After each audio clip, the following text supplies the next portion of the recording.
곧 예배가 시작됩니다. 온라인으로 하나님께 드리는 예배에 정성을 다해 임해 주시기 바랍니다. 온 가족이 함께 모여 거룩하게 예배를 드립니다. 부모가 아이들의 훌륭한 영적 교사 역할을 하시길 바랍니다. 단정한 복장으로 예배를 드립니다. 성경책을 지참합니다.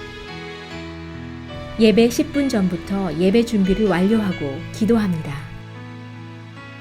올바른 자세로 모든 순서에 정성을 다해 참여합니다. 핸드폰보다는 TV나 컴퓨터 모니터로 예배를 드립니다. 예배에 집중하여 하나님의 은혜를 기대합니다. 헌금은 정성껏 준비해서 우편으로 보내시거나 직접 교회 사무실 헌금함에 봉헌합니다. 문들아 머리 들어라, 문들아 머리 들어라. 들릴지어다 영원한 문들아. 영광의 왕 들어가시도록. 영광의 왕 영광 고백합시다. 들어가시다. 문들아 머리 들어라, 문들아 머리 들어라. 들릴지어다 영원한 문들아. 영광의 왕 들어가시도록. 영광의 왕 들어가신다. 영광의 왕이시여, 영광의 왕이시여. 강하고 능하신 주로다. 전쟁에 능하신 주시라. 다 찬양 위대하신 왕.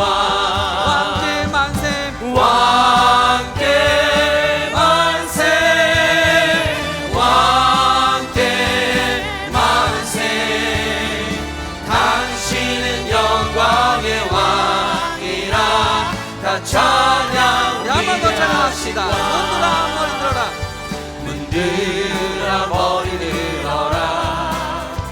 들릴지어다 영원한 문들아. 영광의 왕 들어가시도록. 영광의 왕 들어가신다. 문들아 머리 들어라, 문들아 머리 들어라. 들릴지어다 영원한 문들아. 영광의 왕 들어가시도록. 영광의 왕 들어가신다. 영광의 왕 되시며 강하고 능하신 주로다. 전쟁에 능하신 주시라. 다 찬양 위대하신 왕. 왕께 만세. 왕께 만세. 당신은 영광의 왕이라. 다 찬양 왕께 위대하신 만세. 왕께 만세. 왕께 만세. 당신은 영광의 왕이라. 다 찬양 고백합시다. 왕께 만세. 왕께 만세. 왕께 만세. 당신은 영광의 왕이라. 다 찬양 위대하신 왕.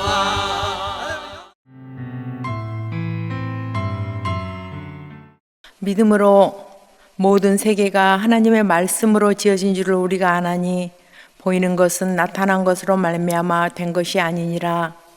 저희들의 찬양과 기도를 받으시기에 합당하신 아버지 하나님, 이 새벽을 올려드리니 받으시옵소서.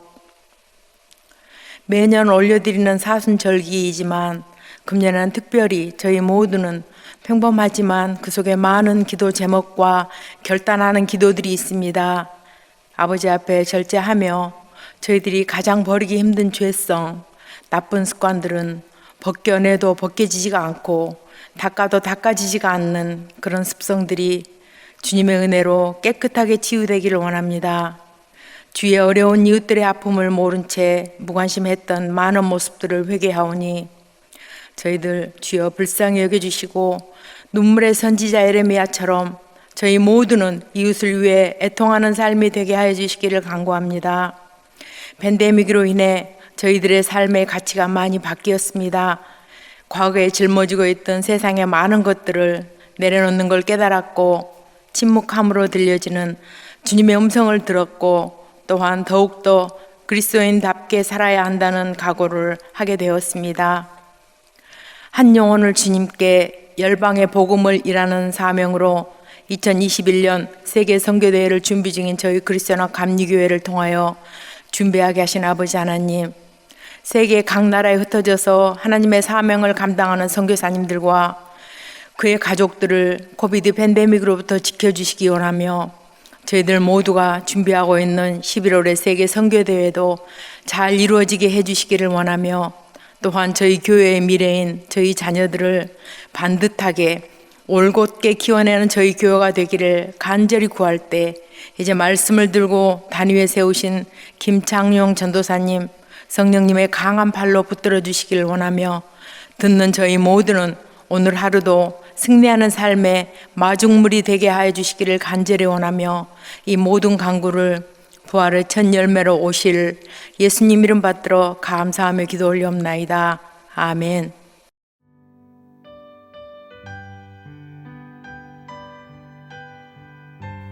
오늘 우리에게 주시는 하나님의 말씀은 마태복음 17장 1절부터 13절입니다. 함께 봉독하시겠습니다.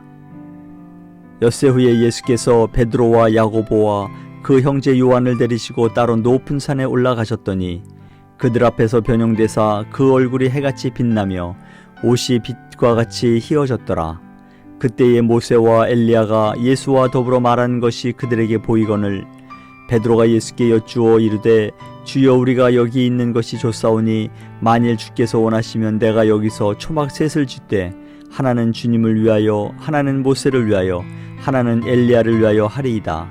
말할 때에 호련히 빛난 구름이 그들을 덮으며 구름 속에서 소리가 나서 이르시되 이는 내 사랑하는 아들이요 내 기뻐하는 자니 너희는 그의 말을 들으라 하시는지라. 제자들이 듣고 엎드려 심히 두려워하니 예수께서 나와 그들에게 손을 대시며 이르시되 일어나라 두려워하지 말라 하시니 제자들이 눈을 들고 보매 오직 예수 외에는 아무도 보이지 아니하더라. 그들이 산에서 내려올 때에 예수께서 명하여 이르시되 인자가 죽은 자 가운데서 살아나기 전에는 본 것을 아무에게도 이르지 말라 하시니 제자들이 물어 이르되 그러면 어찌하여 서기관들이 엘리야가 먼저 와야 하리라 하나이까. 예수께서 대답하여 이르시되 엘리야가 과연 먼저 와서 모든 일을 회복하리라. 내가 너희에게 말하노니 엘리야가 이미 왔으되 사람들이 알지 못하고 임의로 대우하였도다.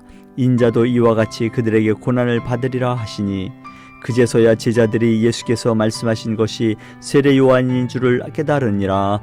아멘. 오늘 우리가 함께 나눌 은혜의 말씀은 마태복음 17장 1절부터 13절의 말씀입니다.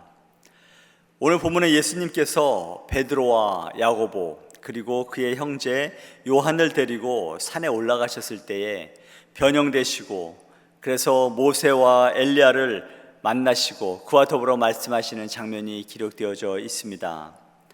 같은 내용의 이야기를 마가복음 9장과 그리고 누가복음 9장에서도 기록하고 있는 것을 볼 수 있는데요. 마태복음에는 예수님과 모세와 엘리야가 무슨 얘기를 나누었는지 상세하게 기록되어 있지 않지만 누가복음 9장 31절에는 분명하게 이렇게 기록되어져 있습니다. 영광 중에 나타나서 장차 예수께서 예루살렘에서 별세하실 것을 말할세라고 기록되어 있는 것을 볼 수 있습니다. 이 변화산상에서 율법을 대표하는 모세와 그리고 선지자 곧 예언을 대표하는 엘리야가 나타났다는 것과 예수님의 죽음을 얘기했다는 것은 곧 구약의 율법과 그리고 예언들을 성취하시기 위해 이 땅에 오신 메시아라는 사실을 증거하기 위함임을 우리들에게 보여주고 있습니다. 그렇다면 오늘 본문을 말씀을 통해서 우리에게 주시는 교훈이 무엇인지 함께 나누어 보기를 원합니다. 1절을 보면 이렇게 기록되어져 있습니다. 엿새 후에 예수께서 베드로와 야고보와 그 형제 요한을 데리시고 따로 높은 산에 올라가셨다고 말씀하고 있는데요. 여기서 엿새 후란 바로 앞에 16장 21절부터 28절에 기록된 그리스도의 십자가 순환에 대한 첫 번째 예고가 있었던 그 이후에를 나타내고 있는 것입니다. 예수님께서는 공개적으로 십자가 순환에 대해 예고를 하신 후 이들 세 사람만을 따로 선택해서 변화산 상으로 데리고 올라가서 용모가 변화되는 놀라운 광경을 보여주셨습니다. 그렇다면 예수님께서 이처럼 용모가 변화되는 장엄하고 영광스러운 순간을 왜 이 세 사람만을 위해 따로 선택하셨을까 하는 것입니다. 성경을 보면 이들 세 사람은 다른 제자들과는 달리 특별한 사명이 주어졌다는 사실을 알 수 있습니다. 베드로는 모든 제자들의 대표로서 그리스도의 승천하신 후에 초대교회를 이끌어야 할 책임이 주어졌던 그런 인물입니다. 또한 야고보는 열두 사도 가운데서 최초로 순교한 제자였습니다. 그리고 그의 형제 요한에게는 사도들 가운데서 마지막까지 남아서 그리스도의 계시를 전해야 하는 그러한 사명이 주어졌던 것을 우리는 성경을 통해서 알 수 있습니다. 그런데 문제는 이토록 중요한 사명을 감당해야 할 이들이 아직도 메시아로서의 주님의 사역에 대해 인간적인 생각을 버리지 못하고 있었다는 것입니다. 그러므로 주님께서는 변화산상에 올라서 모세와 그리고 엘리야와의 대화를 통해 자신의 십자가상에서의 죽음을 말씀하심으로써 그들이 앞으로 감당해야 할 사명이 무엇인가를 분명하게 깨우쳐 주고자 하셨던 것입니다. 예수님께서 특별히 이 세 사람을 데리고 가셨을 때 행했던 기적들을 보면 회당장 야이로의 죽은 딸을 살리셨을 때나 또 겟세마네에서 기도하실 때에 이 세 사람을 동행하도록 하셨던 것입니다. 그것은 바로 같은 이유에서였다는 것이죠. 주님께서 12제자 가운데 이들 세 사람만 따로 선택해서 동행하신 것은 이들에게만 어떤 특별한 특권을 베풀므로써 다른 제자들과 차별을 두셨던 것은 아니라는 것입니다. 하지만 이 세 사람에게 주어진 책임이나 사명 또한 더 많은 사역을 감당하게 하시는 하나님의 은혜가 있었다는 것은 우리가 알 수 있습니다. 그러므로 사랑하는 성도 여러분, 혹시 여러분에게 다른 사람보다 더 많은 고난이 주어졌다고 생각이 드신다면 결코 낙심하지 말고 오히려 기뻐하시기 바랍니다. 왜냐하면 그 모든 것들은 여러분의 더 큰 사명을 위한 하나님의 배려일 수 있다는 것입니다. 반대로 더 큰 축복이 주어졌다고 하여도 결코 교만하거나 자만에 빠지지 않기를 바랍니다.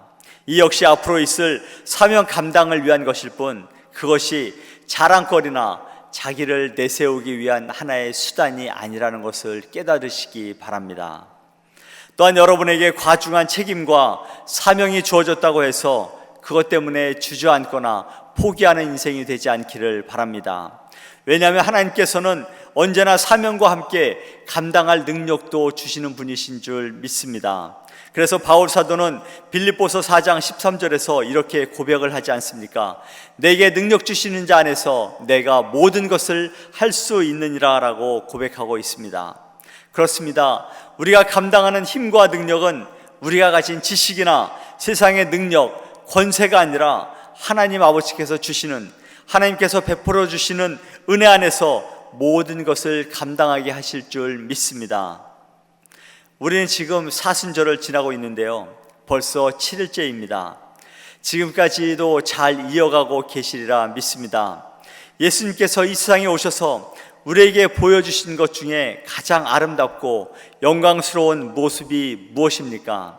그것은 병자를 고치고 또 죽은 사람을 살리셨던 일, 그런 것도 중요하지만 가장 영광스러웠던 모습은 바로 십자가를 지시고 십자가에서 돌아가신 사건이라고 할 수 있습니다. 그 사건 때문에 우리가 참 자유를 누리며 살아갈 수 있는 것 아니겠습니까? 3절을 보면 이렇게 나옵니다. 그때의 모세와 엘리야가 예수와 더불어 말하는 것이 그들에게 보이거늘이라고 합니다. 그런데 이 말씀을 누가복음 9장 31절, 제가 앞에서 읽어드렸지만 9장 31절에서 이렇게 기록합니다. 영광 중에 나타나서 장차 예수께서 예루살렘에서 별세하실 것을 말할세라고 기록하고 있습니다.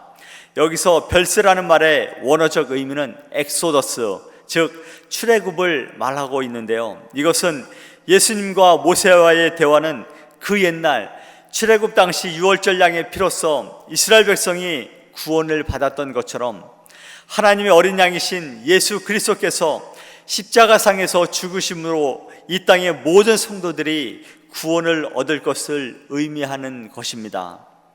여러분도 한번 예수님과 모세와 엘리야가 함께 있던 모습을 상상하시면서 생각해 보시기 바랍니다. 지금 예수님께서는 누구도 흉내낼 수 없는 정말 영광스러운 광채 속에 휩싸여 있다고 성경은 기록하고 있는데요, 그 표현을 마가복음에서는 이렇게 기록하고 있습니다. 마가복음 9장 3절입니다. 그 옷이 광채가 나며 세상에서 빨래하는 자가 그렇게 희게 할 수 없을 만큼 매우 희어졌더라 라고 기록하고 있습니다. 그런데 그러한 영광 속에서 모세와 나눈 대화는 바로 십자가의 고난과 죽음이었다는 것입니다. 즉 세상의 왕들이 오색 찬란한 옷을 입고 금으로 된 잔으로 술을 마시면서 왕의 권세와 영광을 누릴 때는 모두가 정복과 쾌락에 관한 이야기를 하기 마련이지 않습니까? 하지만 온 우주의 왕이신 예수 그리스도께서는 그 신성의 광채가 절정에 달한 그 순간, 그 반대로 가장 수치스러운 십자가상의 죽음에 대해서 얘기하시고 있었다는 것입니다. 그리고 이러한 영광의 광채 속에서 나눈 십자가의 대화야말로 이 세상의 어떤 종교도 흉내낼 수 없는 하나님의 최고의 사랑의 사건이라는 것입니다.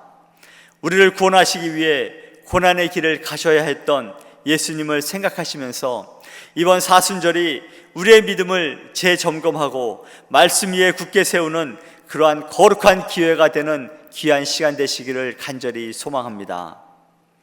3절 말씀에서 주시는 또 다른 은혜가 있습니다. 3절을 한번 더 읽겠습니다. 그때의 모세와 엘리야가 예수와 더불어 말하는 것이 그들에게 보이거늘. 여러분, 여기서 정말 놀라지 않을 수 없는 것이 있습니다. 모세와 엘리야가 언제 사람입니까? 예수님 당시로 봐도 모세는 대략 1500년 전의 사람이고요, 엘리야는 약 900년 전 사람입니다.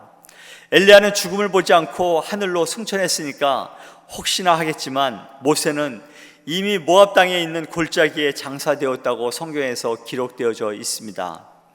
그러나 오늘 본문 3절에서 예수님은 모세와 엘리야와 함께 대화를 나누고 있다고 합니다. 인간의 시간으로 보면 믿을 수 없을 만큼 엄청난 간격을 두고 존재했던 사람들과의 대화입니다. 이런 사실이 여러분과 저에게 무엇을 교훈하고 있습니까? 이것은 바로 부활이 있다는 것, 그것은 천국이 있다는 것이죠. 죽음이 끝이 아니라 예수를 믿는 모든 사람들은 천국에서 사랑과 기쁨을 누리며 살고 있다는 것을 우리들에게 보여주고 있는 것입니다. 이와 같은 축복을 누가 누리고 살아가고 있습니까? 모든 사람이 누릴 수 있는 것이 아닙니다. 오직 그리스도 안에서 죽은 사람만이 이러한 축복을 누리게 된다는 것이죠. 믿으십니까? 그렇다면 예수 그리스도를 영접하지 않고 그리스도 안에 그리스도의 영이 없는 자들에게는 어떻게 된다는 것입니까? 성경은 말씀하고 있습니다. 예수 그리스도를 믿지 않는 자들은 심판의 부활로 영원한 불못에 던져질 것이라고 경고하고 있습니다. 그러므로 사랑하는 성도 여러분, 오늘 주님과 대화를 나누는 모세와 엘리야의 모습을 통해 장차 우리가 누리게 될 기쁨과 영원한 안식을 바라보면서 기뻐하고 즐거워하시기 바랍니다. 이러한 축복을 베푸신 주님께 한없는 감사를 드리고 그 분을 위해 이 땅에 짧은 인생을 바칠 수 있는 여러분과 제가 되기를 간절히 소망합니다. 9절을 보면 예수님께서는 제자들을 향하여 인자가 죽은 자 가운데서 살아나기 전에는 본 것을 아무에게도 이르지 말라고 말씀하시는 것을 보는데요, 이것은 예수님께서는 제자들이 산 위에서 본 것을 주님께서 고난당하시고 죽으셨다가 부활하기 이전에는 외부에 공표하지 말라고 명령하신 것입니다. 그것은 주님께서는 그렇지 않아도 백성들이 자신을 정치적인 메시아로 오인하고 있는 당시의 상황 속에서 변화된 상에서의 놀라운 사건이 부활 이전에 알려짐으로 인해서 불필요한 혼란이 초래될 것을 원치 않으셨다는 것입니다. 즉 주님께서는 자신이 메시아라는 사실과 앞으로 있을 십자가의 사건조차도 때를 기다려 계시하셨던 것처럼 변화된 상에서의 사건에서처럼 역시 이것들에 대한 것을 많은 사람들에게 나타내기를 원하지 않으셨다는 것입니다. 그리고 이처럼 아무리 중요한 계시라 할지라도 때가 이르기 전에 함부로 말하지 말 것을 명령하신 주님의 모습은 오늘 우리에게도 매우 중요한 교훈을 전해주고 있습니다. 바로 축복과 은사에 대한 절제의 교훈입니다.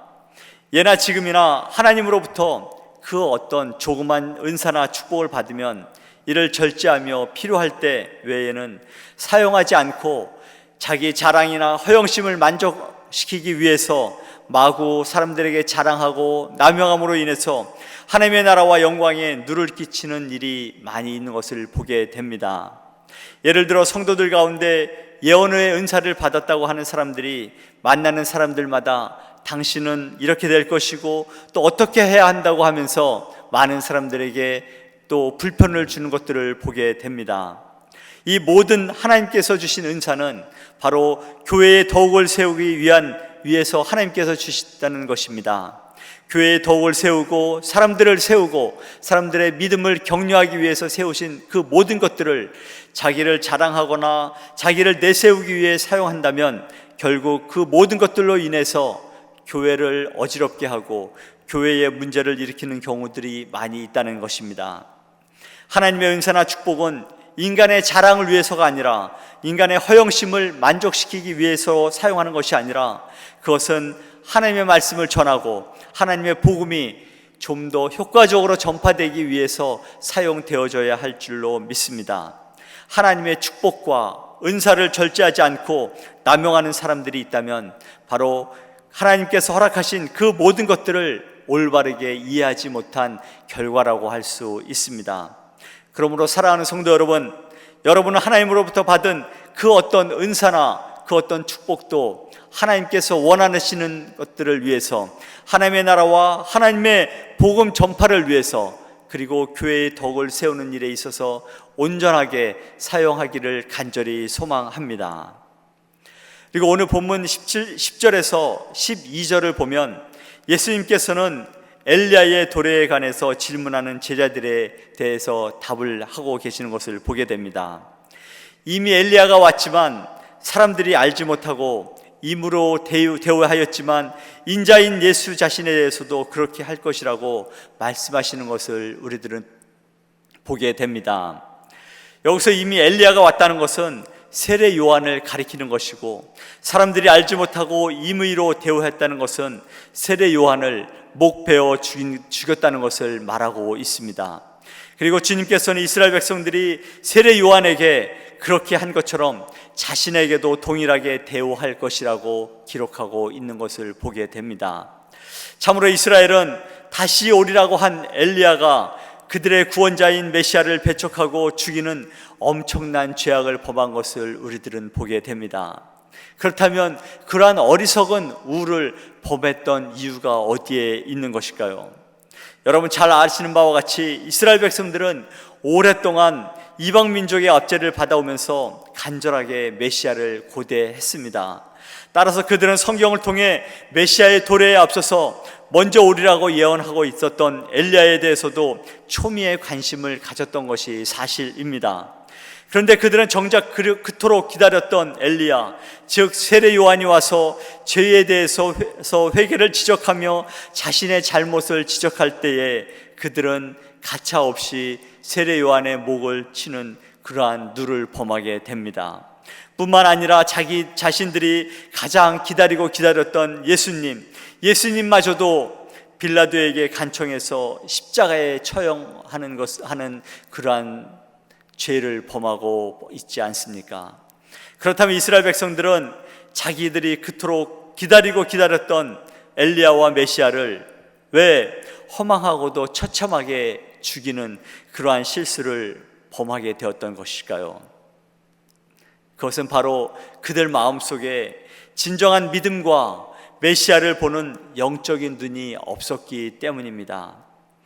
그들은 믿음도 영적인 눈도 없었기에 자신들만이 조상들처럼 의인과 선지자들의 피를 흘리지 않을 것이라고 장담하였지만 그들은 세례 요한과 그리고 예수 그리스도를 앞에 두고도 알아보지 못하는 영적인 맹인에 불과했다는 것입니다.